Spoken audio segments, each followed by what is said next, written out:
Hey, good evening and welcome. Chris and I are going to talk tonight, Chris Turner and I, about a number of things. If you live in Abilene, you know we got a new neighbor, and it's called the Stargate Site 1 Data Center. Yeah, the official name is the Crusoe Abilene Data Center campus, but it's the Lancium Stargate thing that you've heard in the news. Indeed.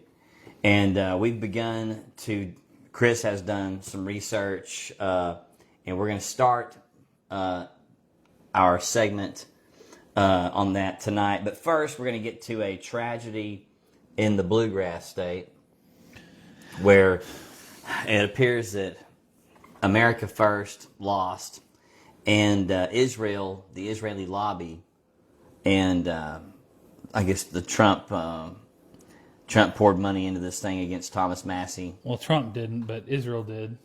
And Right. some of the Trump allies did. Yes. But, yeah, and it's bad, and we can go over that here in a minute. Trump turned against Massie as well as Marjorie Taylor Greene, many others, Candace Owens. Now he's attacking Lauren Boebert because she came out and endorsed Massie, Yeah, Congressman Lauren Boebert. who has voted with him 98% of the time. Yeah, a great congresswoman from Colorado, Yes. I believe. Yeah, Trump has basically destroyed all of the greatest people in his support base, and every good Republican we know of. And it's getting a little bit old. But anyway, Massie's loss today was, Alex Jones called it a referendum on who really is running American elections, foreign interference or grassroots American Yeah. voting. So That's 100% what it is, because America lost today, let's be clear. I know people, especially the boomer crowd, the old over 65s, are, yay, we got that. They're calling him a rhino, which is he could be farther from the truth. I mean, he's literally, if you look at his Liberty scores and his constitutional scores and the Freedom Caucus type stuff, yeah, he's literally an A+ on all of them, and he was higher rated than MTG or almost anybody else. And in the Liberty scores specifically, he was the highest rated one. yeah. And his sins are, he wanted the Epstein files released. He worked with whoever would work with him, including a couple of Democrats. But you know who else wanted it? Donald Trump at first. And then all of us wanted it that voted for him. But, he's had friends that he didn't want it to hurt, so he didn't want to do it. That's what he says. But whatever. For whatever reason, whatever the reason, he went back on his campaign promise and then came after Massie for this. That was the number one reason, and there were some other votes. They put a lot of pork in some of these bills, and so it got painted as Massie voted against the big beautiful bill, or he voted against whatever that they're trying to throw in there. But if you actually look at the bill and read, which most people do not, some of the stuff in the bill was horrible, and he couldn't vote for those things because he is a principled constitutionalist and a conservative, and that's what the people that sent him there to do. That's what he was doing. For those of you who don't know, Thomas Massie is what we would call a very America First congressman from Kentucky. Real America First, not this, the made-up version that some people call himself America First. But. Right. The MAGA thing, we were America First, or MAGA before MAGA even existed. I was definitely America First in the Ron Paul revolution. Absolutely. And I would say Thomas Massie represents a Ron Paul type of Republican easily. He votes against war, against foreign aid, and for releasing the Epstein files, and all of that earned him a worst congressman ever badge from Donald Trump. Yeah, because he voted against him on a couple things and pushed the Epstein. But we can't overstate what just happened in our country. Whether you like Massie or you don't, the fact is a U.S. House seat was just purchased by Israel. There's no other way to say it than $33 million was spent on that race. That's the most expensive House race in the history of our nation. And of that, $5 million was spent by the Massie campaign, $2 million by Ed Gilleon or whatever his name is. Galrain. Yeah, whatever. And then over $15 million was spent by AIPAC and the Israel lobby directly. And then some of the, the meta, what's her name? Oh, I can't think of her name. She gave $200 million to Trump too, but her husband died. Miriam Adelson. Yes, and so she was a big donor in that too. Yep. But the bottom line is, when you put that much money into a local race, and they were running ads all over the state in Kentucky, they are trying to take him out and then make sure he wasn't able to run in the future for governor or president or what. I think they overplayed their hand. I think that'll show itself later. But, for today, this is a loss for America and a bad deal for America First. But Massie's defeat is a loss for America, but as I was telling you earlier, I say we should call it our modern political Alamo moment. yeah, Because we were defeated at the Alamo, but the passion that inspired allowed us to come back and whip the Mexican government's butt and make Texas its own country. yeah, and I'll tell you why we believe that's going to happen. Because if you looked at the breaking downs of the votes, the youth vote, what is it? 18 to 29, 81.5% went for Massie. 30 to 44, 70% of the vote went to Massie. Then you had they broke even at 45 to 50 to 64 as a wash. And then 65 and older, the boomer crowd, 61% went for Ed Gallrain. So that's how he ended up winning, because the boomer, the Fox News, the CNN crowd, they believe the propaganda on TV, and they say, oh well, he's a rhino and he's whatever. But this crowd, like it or not, they're dying.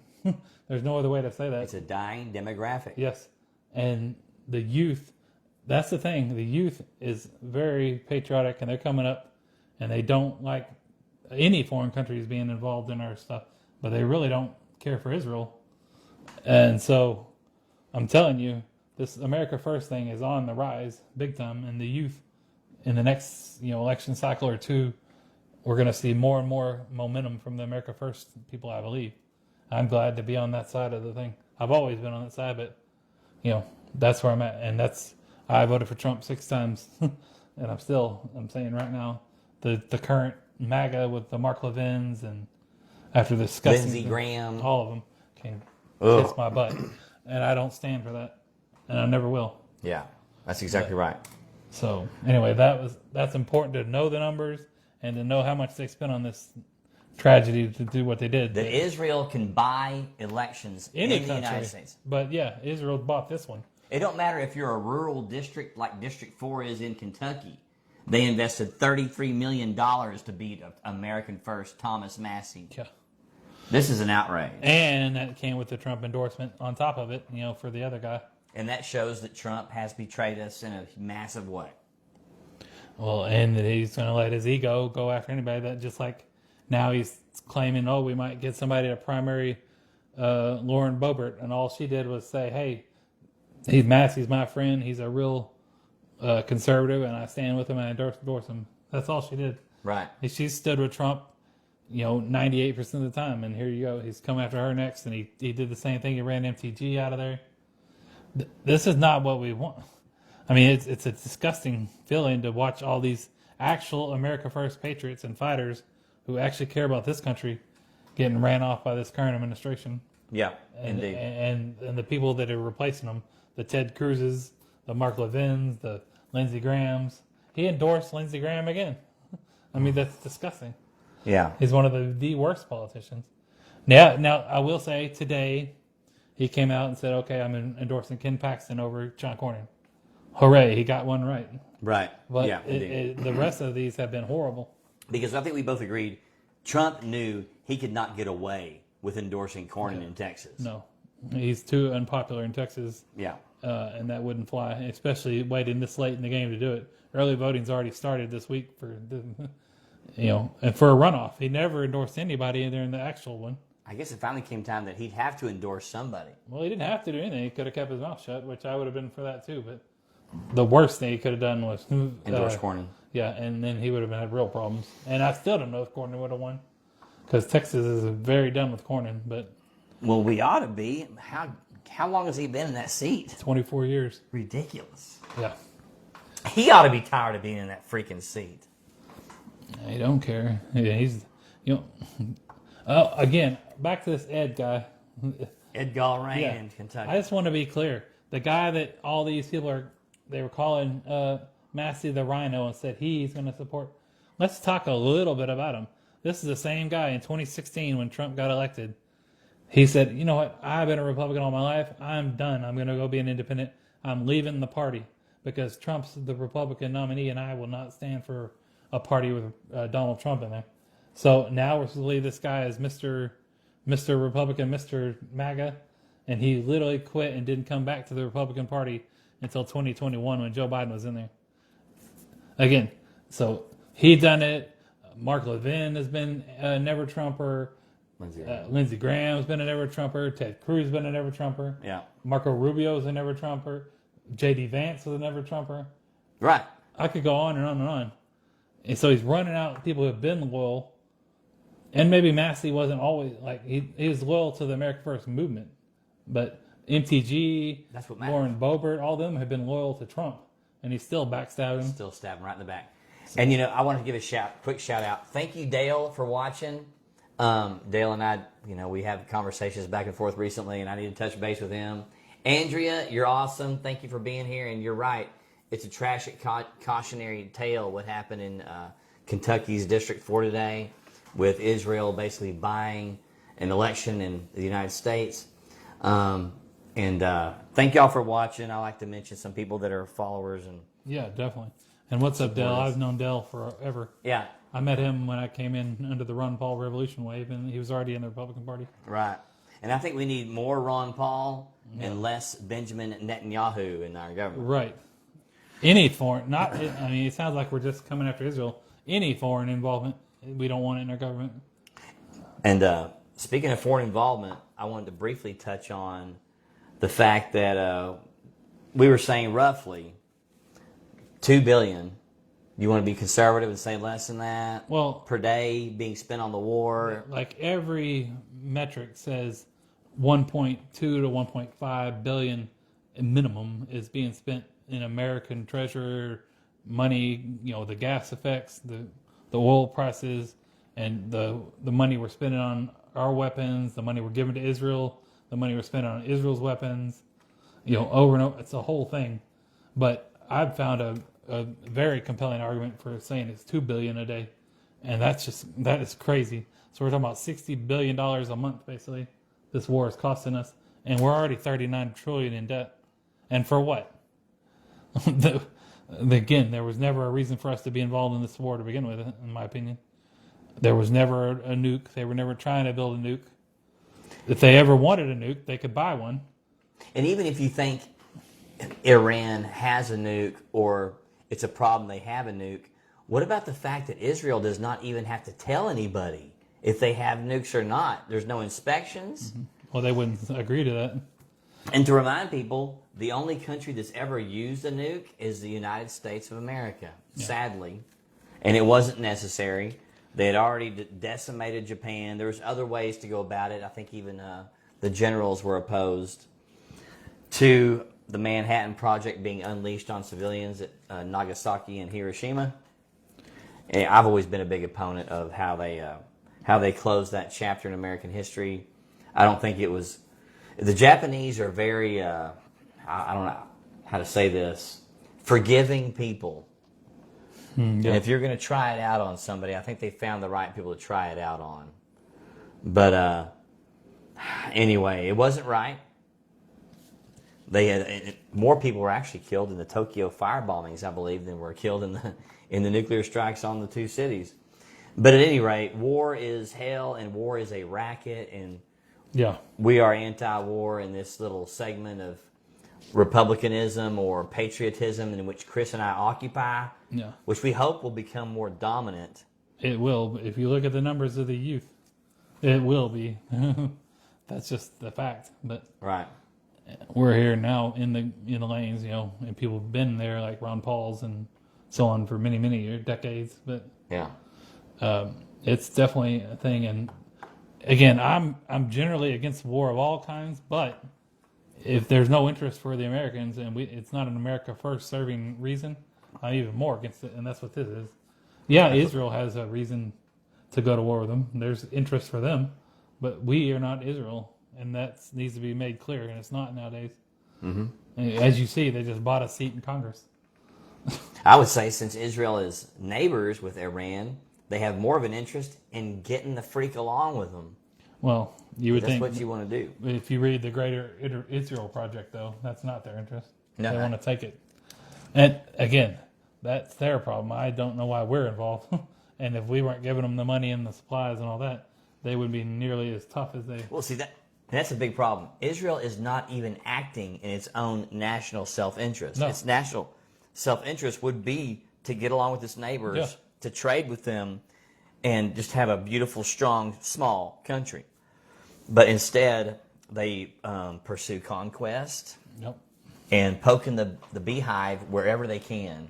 It seems to be almost a suicidal, nihilistic philosophy the leadership in Israel has. Sadly, a lot of the population goes along with it, but there's a lot of opposition there too, and that may be one reason that October 7th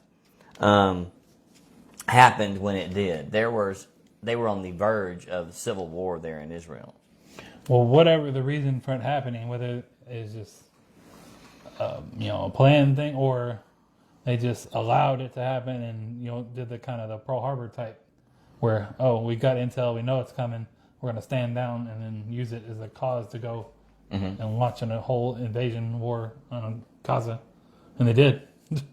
But if you listen to Charlie Kirk, even he said there's no way in a city that size with an army that prepared takes 7 hours to respond. Yeah, and there's not. That's just not realistic. Because that's what they do is war over there. Yeah. But anyway, the point here was it's a costly war for America. Not just in money, but also in national or in the world, how we're perceived throughout the world. People don't want to do business with a madman. Trump just went to China the other day, and to his face, he got disrespected from the leader of China. I can't think of his name right now, but whatever it is, he told him, if and as far as it comes to Taiwan, if we want to do something, you will not get in our way. We'll do what we want, including taking Taiwan. And he said it basically right to Trump's face. That's crazy work that he would even dare disrespect America like that. But we're losing respect on the national stage, and they know we're spread too thin. Because we're over there doing more with that. We're still giving money to Ukraine in the hundreds of millions of dollars in a war that has nothing to do with us again. That ain't democratic. That ain't conservative. It's the military-industrial complex at work. Yeah. And I did not vote for that at all. No way. Trump literally said he was going to turn the faucet off to them. Now, granted, they had signed this money now. The Republicans and Democrats did it right before he got in office, so he really can't do much about that. But he hasn't ended the war yet, and as far as that, they're still giving Israel money. So this is like more and more we are seeing confirmed something I never thought I would see people talk about from all across the spectrum, from Patrick Buchanan to people in the Democratic Party. They've been warning us about Israel's stranglehold on this country. And all the stereotypes are being proven true. And what was once called a conspiracy theory or anti-Semitism, all the way from people like James Traficante, Lyndon LaRouche, Pat Buchanan, have all been warning us about this for a long time. And through this war and through this, Trump's betrayal of his campaign promise, it's becoming a real point of protest. And as you said, this younger demographic is coming up. Let's say you support this war and you're a boomer and you say, well, we don't care what happens in the future. Don't you have kids? Don't you have grandkids?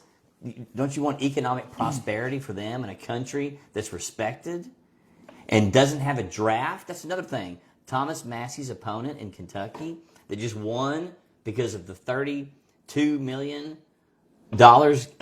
poured in by Israel lobbyists.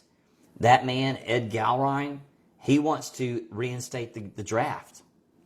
So your kids will have to go die for Israel's foreign policy in the Middle East.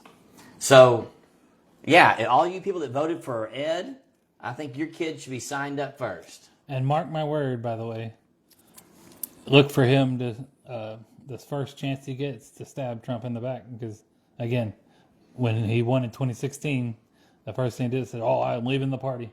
So he's not a loyalist at all, for whatever that's worth. I mean, I guess you could say I'm not either now, but the point is, he never was.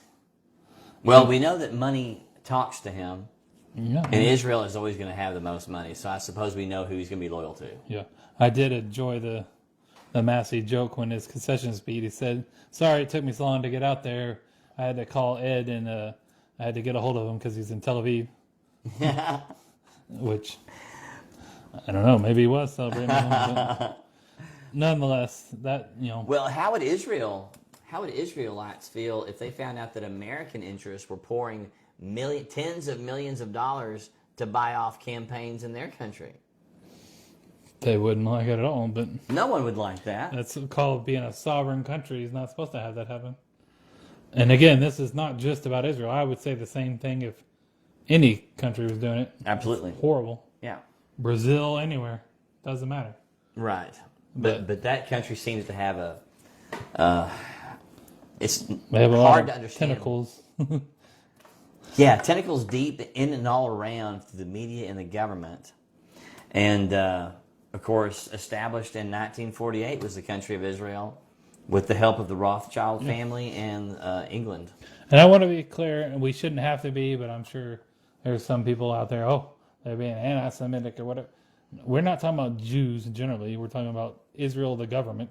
Yeah. That's the problem. And some of the, the big founders of the country, the banking elite and stuff. I'm not talking about your average Jew at all. Some of the biggest opponents to the state of Israel are strictly Orthodox Jews. Yeah. They don't even believe it should exist. I mean, they are hardcore against Israel. Well, again, I could care less about that. Israel can do what it wants on its country. Leave ours out of the business. That's it. Right. I'm America first, and that's what that means. I worry about America's interest, not anybody else's. And America's interest, I believe, I would argue, is always peace. It's always better for stability in the world for people to not be killing each other when everyone has nukes. And that's what Trump ran on, and that's what he did in his first term for the most part.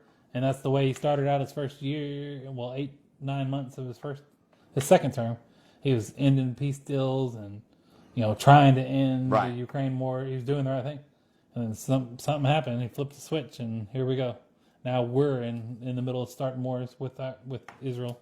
All the good work he's done is in danger of being completely destroyed and reversed now. And it's hurting the economy. And all those Republicans who scream about the midterms, we got to worry about the midterms. This is going to hurt in the midterms if they don't end this in a very quick way. Now, you can kiss your midterms goodbye. I mean, we've been warning about that for a long time. Don't cry about the freaking midterms.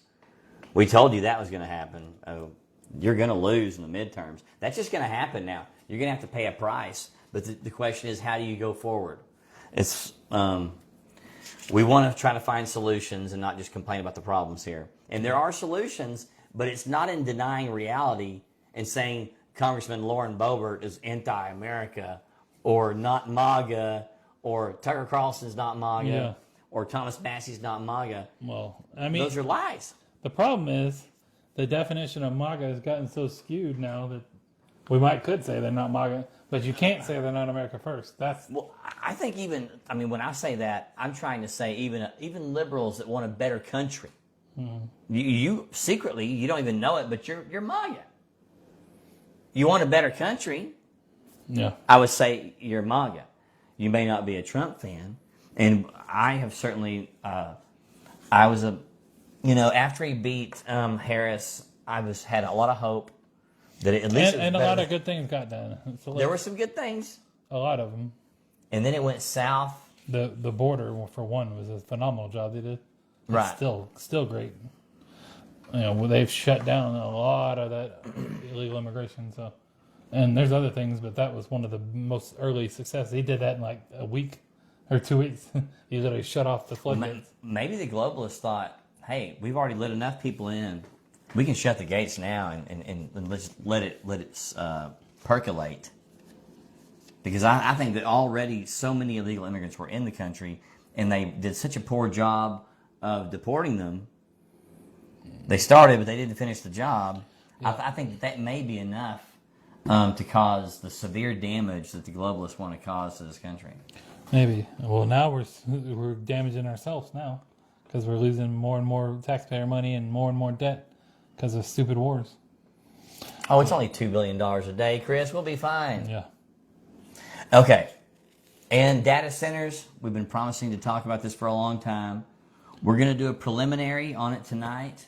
It's happening across the country. Abilene was a focal point because the president mentioned it. Yeah, and he met with Oracle and all them. Yeah, it's Project Stargate. Yeah, and go ahead. That was pretty much it. Here we are with it sitting out here on the edge of the city limits, and no one voted for it. There's backlash. I'm proud to say a lot of people are resisting this thing. We want to get into all that. Yeah. Now, and it may be, but it's never too late. No. You know, I mean. And admittedly, me and you both were, it wasn't on our radar enough. And now that I've done the work to research it, it is on our radar, and it's a big problem. Big problem. We're going to talk tonight about the problems. Well, yeah, I'm going to go through and explain real quick what it is, what we're talking about, because most people don't even know. They know Stargate. They know there's a data center. They know a lot of people came to Abilene. That's about all they know. Yeah. And they know the rent. It's hard to rent anywhere, but we'll get into that. Yep. But so what it is, this is the Crusoe Abilene Data Center Campus is what it's called. That's actually, we were talking about it earlier. What did that mean? It's actually after the fictional character Robinson Crusoe, which is ironic if you look at it, know what that character was. But, and then it's widely known. So there's two, under that campus, there's two facilities now. It was the Lancium Stargate one, which is the open AI, and then Oracle was doing their thing with them as a partner. Now Oracle, we'll tell you about why here in a minute, but they backed out on some of theirs. Like, well, we're gonna pull back on some of that, and then they leased it to Microsoft. So they've taken over that factory of it, and it brought in 5,000 to 9,000 workers. It's an average of about 6,000 people a year that weren't, they came to Texas to build them. That's why the traffic on 351 is so crazy and all over really. But and then that's why the prices, you can't get an apartment or a house anywhere for rent hardly without paying triple what it should have cost a year ago. Yeah. And they're putting a lot of them up in RV parks now, which is better because at least when they all leave after it's built, it won't just have all these empty homes all over Abilene. Right. But that's what the name of it is. And then it's a complex building. The complex it's 8 buildings on the Stargate side and 2 more buildings for the Microsoft side. So you're looking at 10 buildings in total. And moving to what that is. So you're looking at 2.1 gigawatts, and that's a lot. Gigawatts of total projected capacity that they're going to need for these 10 buildings. Each building will hold 100,000 GPUs, the little processing things. So 100,000, 10 buildings. That's a million of them will be going here in Abilene's alone. And so to give you an idea, 1 gigawatt of power is enough to power roughly 750,000 to 850,000 homes. And we've got 2.1 gigawatts. So it's about 1.6 to 1.8 million average homes could be powered by as much as this data center is going to use, just to give you an idea of the power structure of it. And so it's like supplying electricity to a large city or several mid-sized ones. But you'll be told not to use too much electricity during a winter storm. Yes. And the blackouts and all that happens already when the grid is down. Right. It's going to be more. And it's not like Abilene is the only one. They're popping up all over Texas. I don't know how many there are, but there's a lot right now. Yeah. But to give you an idea of the size of this thing, it's like I said, it's 2.1 gigawatts. That puts us in the top 10 in the whole U.S. that size wise, and is in the top 20 globally. How big it is. And it's just one thing after another. So the tax abatement issue, that's something we need to talk about up front, because that's bothered me from the beginning. The city council gave them 85% tax abatement, and the Taylor County Commissioners Court gave them 80%. So this is a project, over a $200 million project. So we're talking about every year their tax abatement, that 85% that they're not paying. So they're paying basically $3 to $4 million in taxes, but they're not paying $27 million. That's 23. That's more than $23 million dollars in taxes that are not going to anything in Abilene or Taylor County to make up for this. And if you do it over a 10-year lease, which is what it is, you're talking $230 million that our city is missing out on. That is crazy work. And there's talk, yeah. Go ahead. There's talk about this tick problem in America. I think we have a big fat parasite sitting right here on our shoulder, right here northwest of town. Yeah. So moving on here. Let's see. They project, I'll give them, this is what they've claimed. It's going to be $18 million a year in revenue that's going to bring the city. And they project it's going to last like that for 20 years. The problem is, as soon as they get these things built, the 6,000 leave, and maybe a couple hundred people, about 200 people from Abilene even will have full-time jobs after this. And the rest will all leave or be from outside of source. So it's not going to benefit Abilene for 20 years for sure, because they'll build it. They only have a 10-year lease. They could do all they're going to do in 10 years and say, oh, we're done, and go do the same thing somewhere else. And then you just got, for what? All the destruction and all the house prices. And I've heard very few personnel are actually required to stay and man these things. A lot of it is done remotely. So I'm saying a couple hundred people at max. And I've heard even that might be a high number. It's very possible. Anyway, it does not mean substantial jobs for Abilene. Yeah. So Bottom line. That's the information side of that. And then real quick, I just want to go over some of the things that were said that just, I couldn't believe it when I was reading this. Let's see. Yeah. So Weldon Hurt, our mayor of Abilene, Weldon Hurt, he got to talk about it, and he got asked, well, all this construction and all the traffic, and what does that mean? He said, it's the price of progress is always hard, and if there's a construction part, it's inconvenient, and this is a big one. This is a huge one, so it's hugely inconvenient. But, and then he goes on to say, it put Abilene on the national map. We have a great county relations, and we've worked together on this, and our DCOA program did it. And he said, so this is a win for Abilene, but it's not just a win for Abilene, it's a win for the whole region. I'd argue, no, it's not, and we're going to get into the reasons why in a minute, but that's just what our mayor said about the whole thing. He also said, when he got asked about the amount of gallons of water and stuff they're going to use, he said, it's an exciting time. We're going to have the biggest data center in the world right here in Abilene, Texas.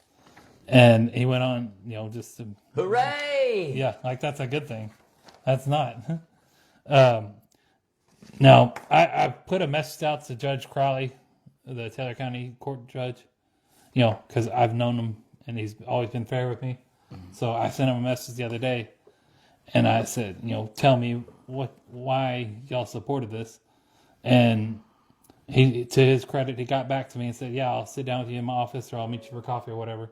And I think me and Jason may take him up on that. So I'm not going to blast him like I was some of the other people yet. I want to hear what he says first.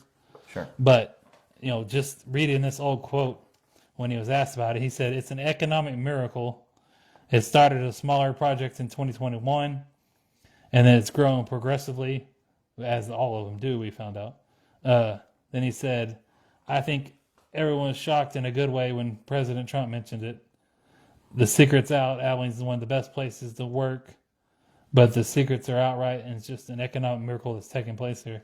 Again, I would argue that it's not a miracle, and the amount of things it's going to cause problems are, which is what we're going to go over now.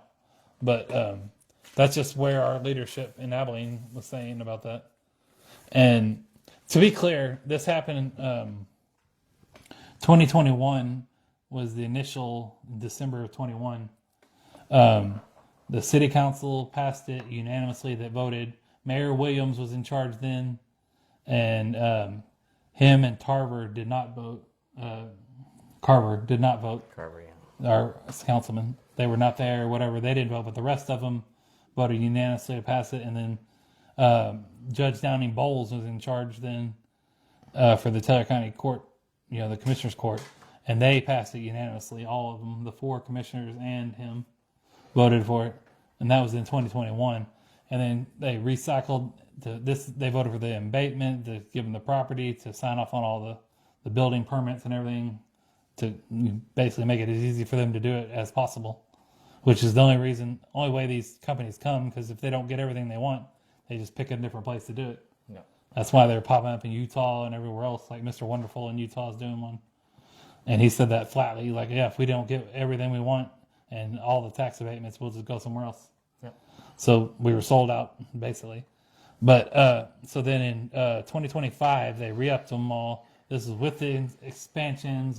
Now it went from the original 2 to 3 buildings they signed on for to 10 buildings, and even more, land and resources going to be used. And then this one, our entire city council voted for it without anybody saying no.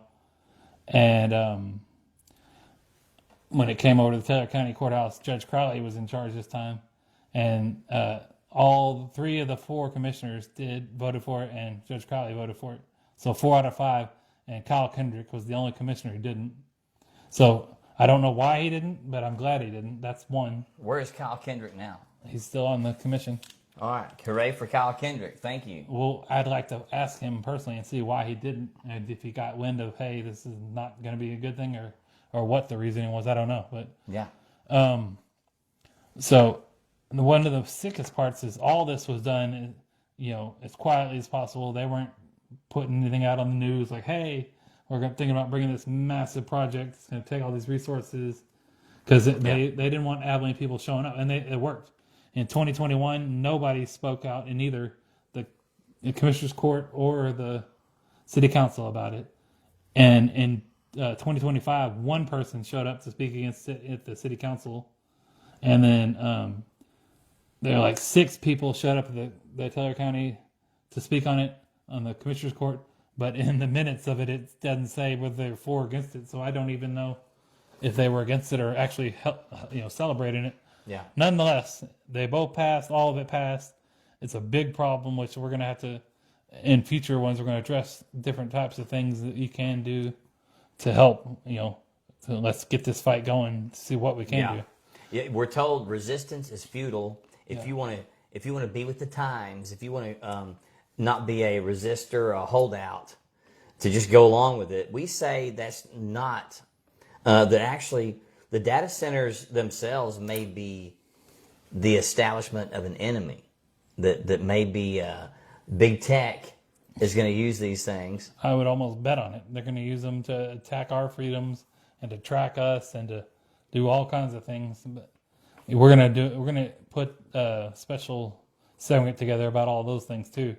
Right now, we're just kind of an introduction, but yeah, let me get through the reasons real quick, and then we're going to give you some Facebook groups and some things to sign up to. Yes. So just to start getting out there. And then, I don't want to derail you. No, you're good. So just to give you a little breakdown of what we're concerned about the most. So the electric companies, the whole thing, they're saying if you look at Texas data centers all over Texas so far, and the ones that have already been in either going or have been going for a couple of years now, they're saying you can expect it north of up to nearly 79% increase by 2027 in your electric bills. So that's almost 80%. That's crazy. There's all kinds of power issues. In Nevada, for example, NV Energy just came out and told 49,000 people that live in Lake Tahoe, by 2027, we're not going to be able to provide any more electricity to you. We're going to only provide it at a data center. So y'all, good luck. Find electricity. Yeah. And there's not even another electric company right now that can do that. Yeah. Under global warming alarmism, they've told us don't have too many pets or kids even. Don't drive your SUV too much. Conserve power and think about the planet. And what are they doing? They're taking all the energy. It's all for robots and AI. And humans, you're on your own, kid. Yeah. But that's just one small example. Even the SCR, which is the selective catalytic reduction, tech to cut these things, but the pollution coming off them. And I'm not the big global warming guy or whatever, and the massive amount of emissions and stuff is real deal off these things. It has to be when that's that much power being burnt in gas and water use, the resources. And so the whole thing, they told us, don't worry, this is a closed loop, direct to chip liquid cooling system. There's zero evaporated loss for the normal operation. And it's going to take 10 million gallons to fill it to begin with. But then don't worry, we'll only use 50,000 per year. Well, that's kind of, if you actually look at how these things work and what the amount of power they're going to need, because they're going to have to keep growing these things, because the more and more people are using AI. You'll have to be able to use AI to make full length, hour movies in about 30 minutes. It's just that kind of generation that's going to come. And the amount of actual extra stuff they're going to have to do, these systems weren't designed for that, to hold that much, and it's not going to work. And I'll get into how it hasn't already. So let's see, that one's done. You got to think about, we live in West Texas, so severe drought is a real thing, and we're already low on the water, but this is going to take more pressure on that. Let's see, where did I put that? So, yeah, well, you have restrictions where you can only water your lawn once a week or whatever when they have those water restrictions, and then they allow this giant data center to come in and consume millions of gallons of water. Yeah, and in 2026, early 2026 of this year, a winter weather event happened, and West Texas in here, and it disrupted our current plan out there that they're not even done building, and the liquid cooling infrastructure in the Stargate campus. And when it happened, the secondary loops froze. It required manual intervention and caused multiple buildings to be offline for days. And it actually, I guess it spooked Oracle a little bit because it strained their relationship. And that's when Oracle announced, hey, we're going to pull back a little bit. And then they got Microsoft and let them lease it. But already it's showing issues and potential things that could go wrong with this. And that's a big problem with the water loop, the closed loop system, which is what we were told was so good. And I don't believe our leaders really looked into this very well, unfortunately. Right. But again, you're talking about leaks, freezing, maintenance, fluid degradation, higher energy use, and on and on and on there. So there's a lot of problems with that loop. And then of course we talked about the housing pressure already because of the workers that are here. The rent and everything's gone astronomically high for every place. Even things that used to cost a couple $100 to rent are now in the thousands. It's absolutely crazy. And all the thousands of acres that it takes to build these and establish these data centers, there could be grass growing there. There could be trees, cattle grazing, and that's food. Yeah. So I think it looks like big tech cares nothing about humans.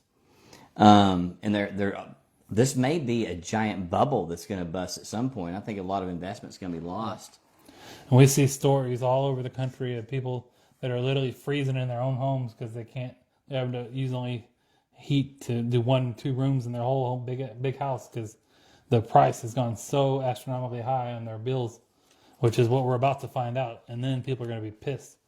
If you look at some real world examples of that, in Northern Virginia at their data center alley, wholesale electricity cost rose as much as 267% on their bills. We're talking about bills jumped from $100 a month to $281 a month because of the data centers.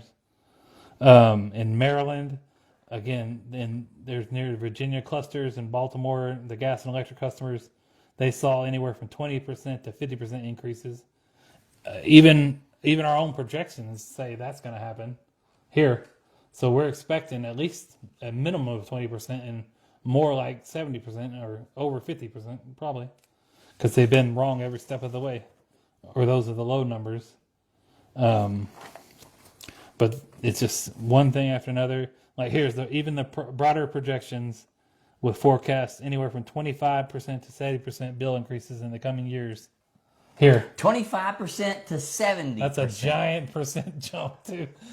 And so it's anywhere in that. Cause that's the low end is 25, the top end is 70, and even that may not be enough because other places have been almost 80.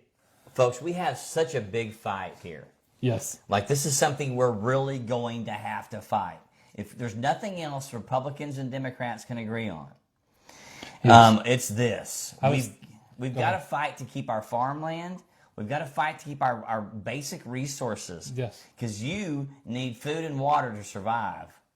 The hell with the robots and the AI. I mean, even our Texas senators and congressmen have been talking about years. We've got to find new water sources because we're running out of water. Well, what do they think this is going to do? It's just going to make that even worse. It's absolutely insane. Even I can't stand the man, but Charles Perry. That's one of the number one things he's been working on, other than trying to screw people over on the Constitution and their THC. The second thing has been trying to find a water source because we're running out of water and it's not sustainable. But what are we going to do? We're going to give this to God knows how much water they're going to need. It's an outrage. Yes. Like what happened in Kentucky today with Thomas Massie. These data centers are a freaking outrage. So to kind of recap the takeaways, the power demand will grow, they believe, almost 70% in the power demand, like in Texas, will be 70% higher in the next 6 years, and almost half of that is going to be going to data centers. And then the higher demand obviously causes higher energy prices because they're going to, the data centers aren't going to pay it. They're going to get the biggest breaks, and the consumers are going to pay it. The real people it's going to hurt is us. There's going to be now they're trying to build more of those transmission lines and the distribution lines. You know, they call them the dinosaur lines. And these are going to be massive lines that are terrible for the economy. The landowners don't want them. They're going to use eminent domain to try to force them on there. You know, I will say the Taylor County Commissioners Court has already come out with a resolution saying they're against those.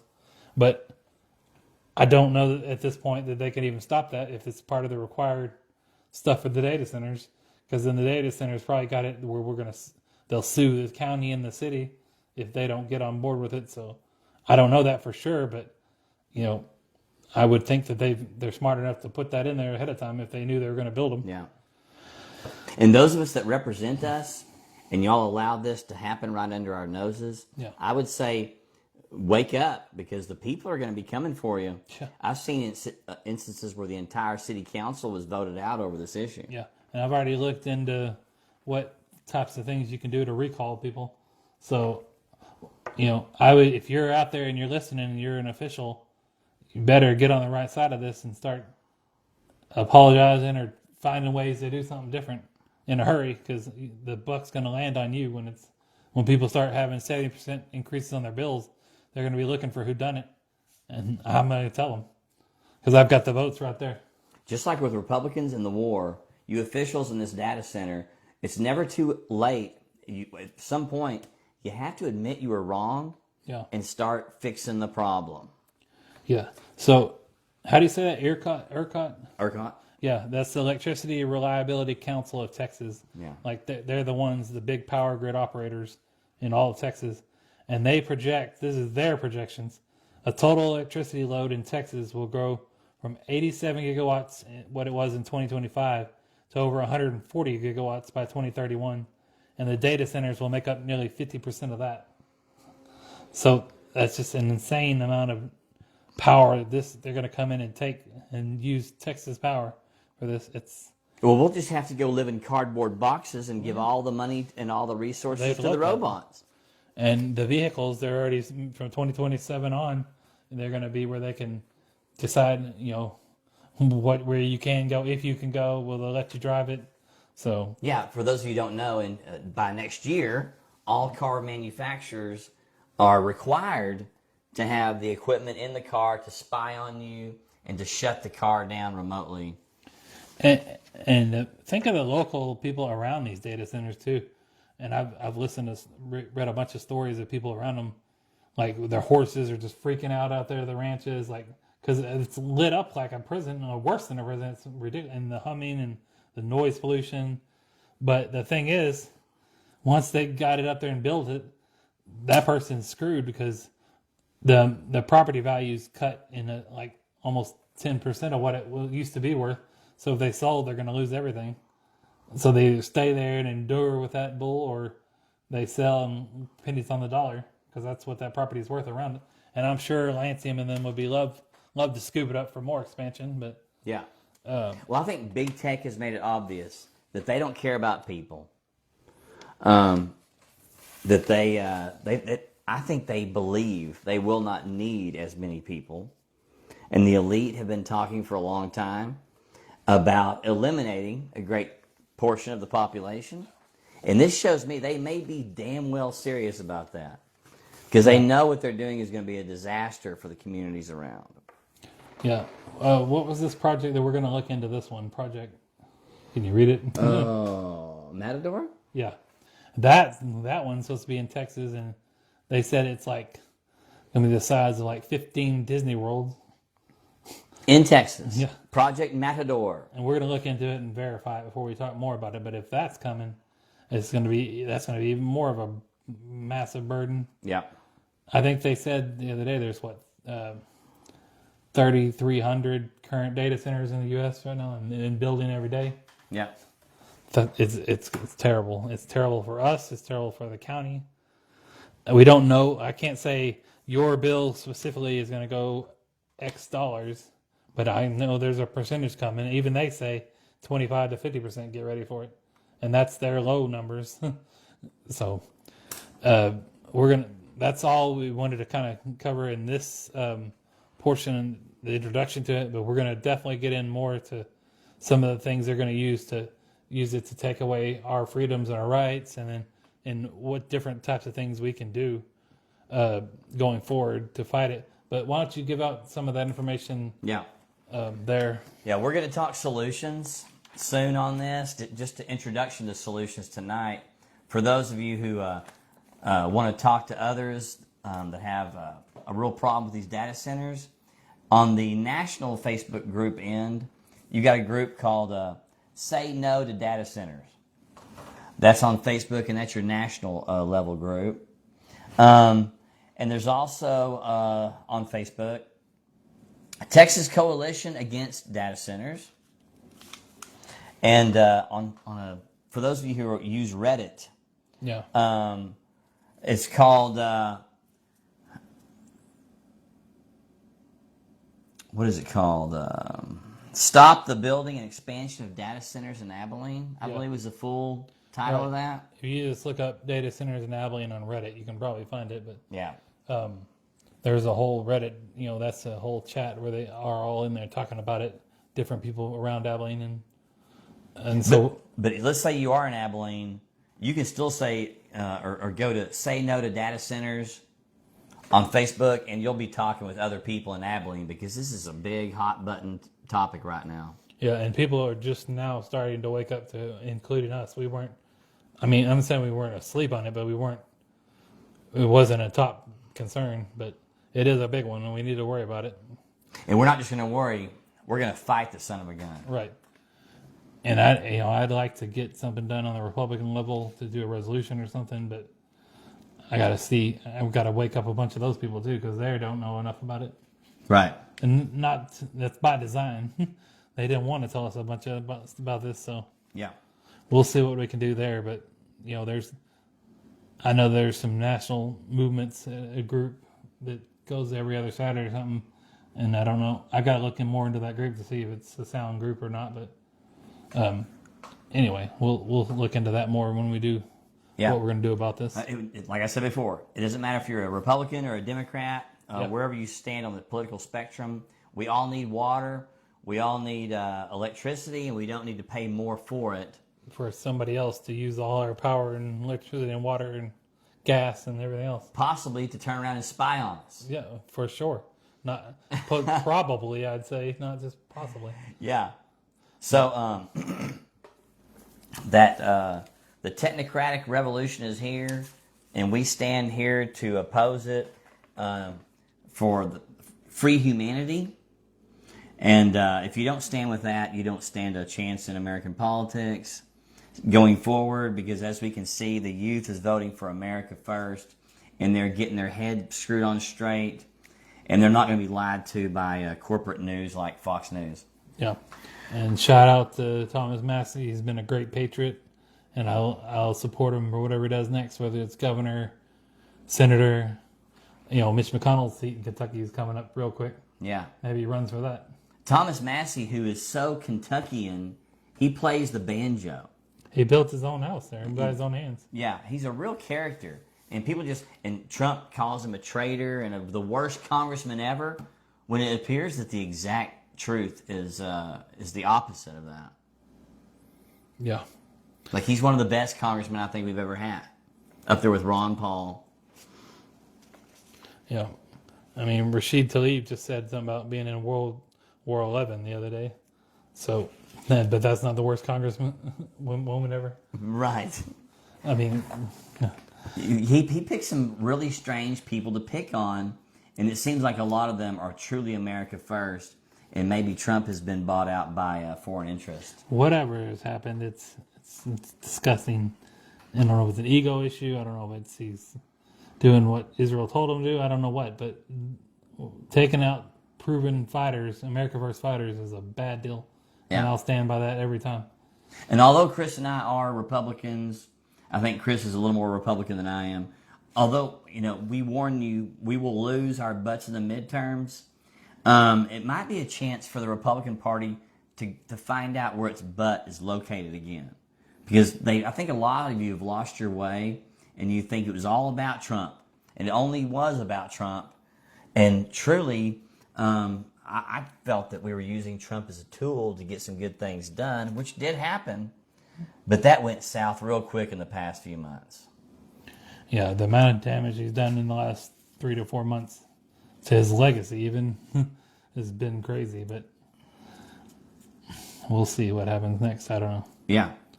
But we're not going to vote our way out of this necessarily. But like I said, Democrats and Republicans, elections matter. But I think it might be time we broke this two-party paradigm system, because it keeps the thing flip-flopping back and forth. Where you win the presidency, then you lose the Senate and the Congress, and it just goes back and forth. And either way, the agenda moves forward. The agenda of destroying American sovereignty, prosperity, and freedom. No. And that's what we want. We want to be a free and prosperous country. I don't care if you call yourself a Democrat, Republican, Libertarian. We are America First. 100%. Couldn't have said it better myself. Well, I appreciate you, Chris, as always, and all the hard work you've done on the research on data centers. A lot more coming at you on that front. And solutions as well. Yes. In future podcasts, shows that we do. And be looking out for more of it. And God bless everybody watching. Pray for peace. Pray for the people to wake up. Pray for this country. Indeed. And stop hating each other because you think you're on opposite sides of the political aisle, because we have so much common interests. Yeah. Shout out to my Buffalo Gap Roundup news people that in the group page, because I'm sure Jason will post this here. I can't. I'm currently banned by the tyrannical leadership, but because they don't love free speech, or they don't even accept it. For as much as they've said over there, we're all free speech. We don't like what the Democrats do. They're evil, and they're doing the same thing, shutting me down, deplatforming just because I didn't agree with them on the war and stuff. So, though you're an author for the Buffalo Gap Roundup News, yep. Still am. They banned you, page. Blocked you from the Facebook page, and it was 2 people. It was the admins, but again. I'll get into that more later. But the point is, they're a bunch of Republicans allegedly acting like Democrats. So They're the rhinos. 100%. And I would say they, have more allegiance to Donald Trump than they do even perhaps their own country. Yeah. We're not. They were both ready to kick Massie out. I know that. Right. So Thomas Massie, who's pro Second Amendment all the way, was beat tonight with Trump's blessing and money and Israel's money by a guy who won't even answer questions about the Second Amendment. or anything, and wouldn't debate and wouldn't do. I'm afraid Kentuckians are about to get woke up with a big old kick in their arse. Yeah. I don't know what the Democrat. I know they have a Democrat governor in Kentucky right now. Huh. Who's to say this Ed guy ain't going to lose to the Democrat and then they lose the House seat altogether? Indeed. We don't know, but Yeah. And like we said, Thomas Massie ain't going nowhere. He might run for governor. Might run for He president. might run for president, folks. Tucker and Carlson Massie ticket 2025, 2028. But as I said in the beginning, don't be demoralized, all you America First people, by Massie's defeat in Kentucky. See it as your Alamo moment, a place where there was a massacre, but then you get mad. Yep. And you fight back. And we are anti-war, Chris and I are, but we're not against fighting for your country or for your own homeland. We're against sending our kids off to die in another country. We're all about protecting and fighting for this one. Yep. 100%. That's the perfect way to end it. So thank you for watching. God bless America. And see you next time, Chris. All right, man. See y'all later.